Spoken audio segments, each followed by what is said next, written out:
Bonjour, bonsoir, ça dépend de là où vous êtes. Je suis Pape Ibrahim Ndiaye Kaolack et je suis dans le vrai mag avec Maman Hits. Big up yourself.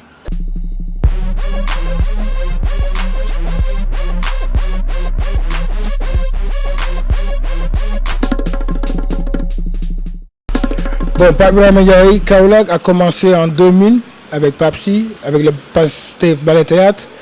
2001, j'ai commencé à évoluer avec l'école des sables, Jantibi, chez Germaine, qui m'a donné le nom, ou bien le surnom de Kaolack. J'ai été membre, ou bien interprète avec la compagnie Jantibi 7 ans. On a fait des tournées. J'ai commencé par le Coquet-Mort, chorégraphié par Susan Link. Après, j'ai fait Fagala, chorégraphié par Germaine Akogny et Kota Yamazaki. J'ai fait Les Écailles de la Mémoire, Germaine Akogny et une chorégraphe américaine. J'ai fait Wartan et après j'ai fait ma carrière solo après avoir remporté le concours du chorégraphique au Rancours de Carthage. Je suis le seul Sénégalais à l'avoir remporté jusqu'à présent. Ouais.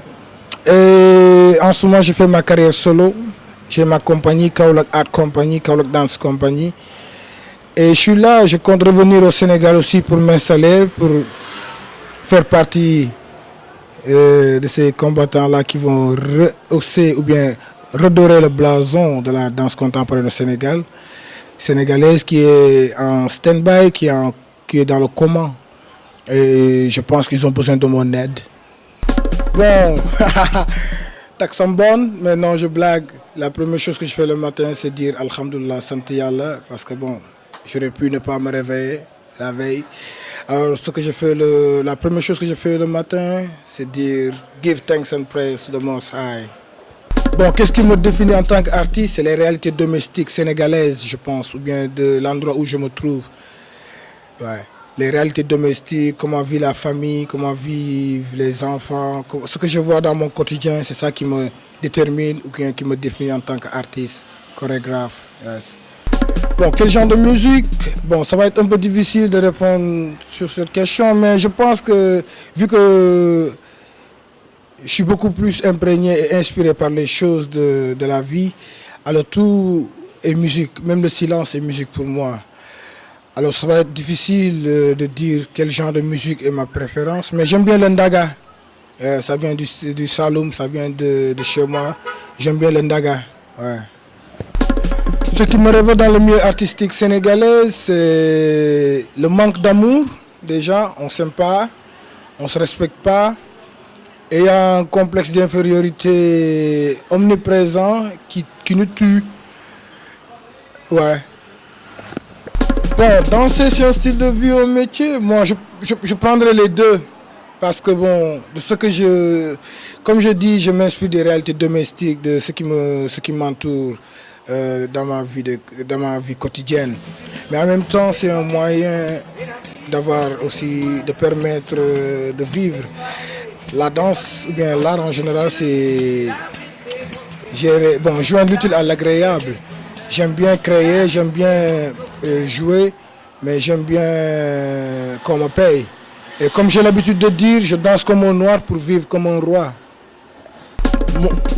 Mon coup de cœur musical, c'est Ira, l'album de Metaja and the Cornerstone, qui a eu cette merveilleuse idée de prendre le Coran et la traduction du Coran pour le mettre en reggae music. Je pense que c'est quelque chose d'inédit que personne n'a encore fait. Metaja, son album Ira, allez voir ça, c'est une bombe spirituelle, c'est une bombe musicale et ça fait plaisir qu'un Sénégalais a pu transformer des versets coraniques en musique reggae. Waouh, qu'il a fait. Et ça est. Son album Ira est bad. Waouh, ok. Ma spécialité sénégalaise, waouh. Moi, j'aimerais bien dire que j'aimerais bien être Djibril Diop Mambéty, Ousmane Sow, Tcheddo, Magal Touba, Faïdou Cheikh Ibrahima Niass, la Faïda de Cheikh Ibrahima Niass, les Baïfal, les Talibés, les femmes sénégalaises,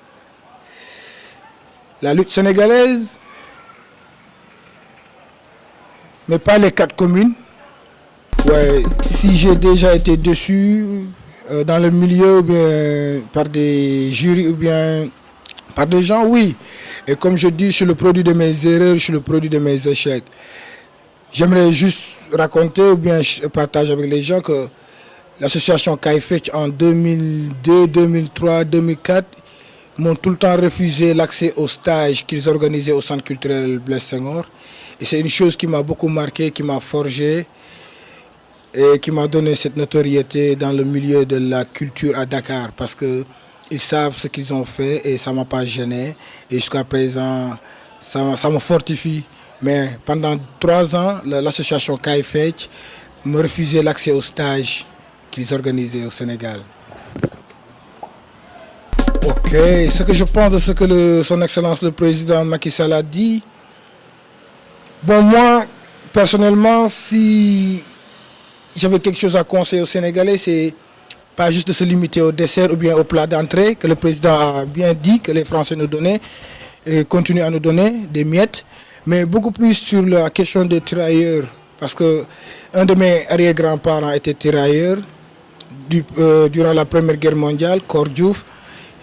Le deuxième tirailleur dans ma famille, c'est mon grand-père Alioune Diouf. Il est revenu. Mais les Sénégalais ne savent pas qu'il y avait des tirailleurs qui sont en Madagascar, qui ont des descendants, dont leurs descendants sont encore vivants. Alors, ce n'est pas juste s'intéresser à ce que le président a dit, mais s'intéresser beaucoup plus à notre histoire. Parce que les tirailleurs morts à Thiaroye 44, ils sont là, oui. Mais il y a des tirailleurs qui ne sont pas morts et qui sont restés à Madagascar. Parce que durant la guerre entre les Français et les Anglais, il y avait des tirailleurs sénégalais qui étaient amenés à Madagascar et qui sont restés là-bas. Alors, ce n'est pas juste de s'affoler ou bien de s'attarder sur ce que le président a dit. C'est dommage, mais bon, il y a une question beaucoup plus vaste qu'on doit se poser. Où sont les tirailleurs? Pas juste ceux qui sont tombés en Normandie ou bien ceux qui sont revenus et qu'on a génocidé au Thiaroye, excusez-moi. Mais se poser la question, où sont aussi les tirailleurs qui sont restés à Madagascar? Je pense que ça aussi les Sénégalais doivent s'intéresser à cette question. Il y a des tirailleurs qui sont restés à Madagascar et il y a leurs descendants qui sont là-bas. Allons les chercher, allons les poser des questions. S'ils avaient un dessert ou bien un plat d'entrée. Le projet artistique de Pape Ibrahima Ndiaye Kaolack, c'est de revenir à la maison, de revenir au Bercail. Après 10 ans où j'ai erré un peu partout dans le monde, j'ai emmagasiné beaucoup d'informations et d'expertise et d'expérience que j'aimerais bien partager avec la population sénégalaise, créer des pièces, amener des solos, amener des projets artistiques et partager ça avec la population sénégalaise. Musicalement, je prépare un EP, Freedom is not free. Et en ce moment, je suis en train de faire tout ce qui est à mon pouvoir pour qu'elle sorte avant la fin de l'année. Et un de mes projets un de mes projets que je tiens beaucoup plus à cœur, c'est comment par le biais de l'art ou bien de la culture arriver à unifier les mœurs et la communauté sénégalaise, parce que la communauté sénégalaise a besoin de cette couche artistique pour mieux s'émanciper, pour mieux émerger, car les artistes font partie de notre vie. Et nous devons être là pour être des avant-gardistes, des ambassadeurs, des porteurs de voix, être la voix des sans-voix. Et ça, c'est un de mes projets personnels. Ouais.